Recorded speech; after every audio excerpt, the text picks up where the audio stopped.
Fazer uma fogueirinha pro São João, porque já tem uns 2 anos que a gente não faz. Aí a gente vai fazer agora, que é pra comemorar. São João também é um santo que ajuda muito a gente aqui no Nordeste. A gente às vezes esquece dele,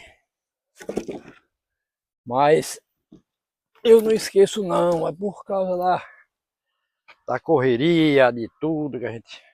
Mas comigo eu fico pensando, sabe?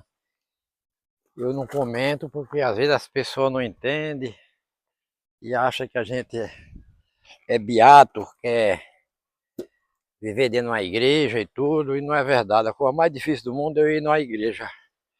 Porque a igreja não salva ninguém.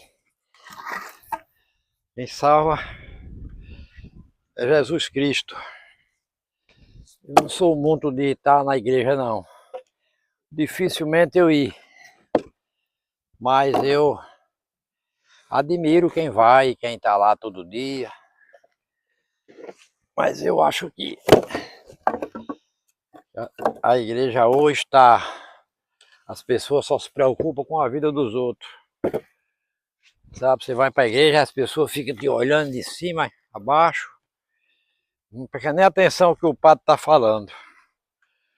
É só prestando atenção na sua roupa, prestando atenção no seu sapato. Durante a noite aí quando for lá para as 7 horas, a gente acende a fogueira e eu mostro o restante para vocês. Agora de noite estou botando fogo nela aqui, mas ela está molhada ainda, choveu ontem. Tomou muita chuva. Hoje o sol foi frio.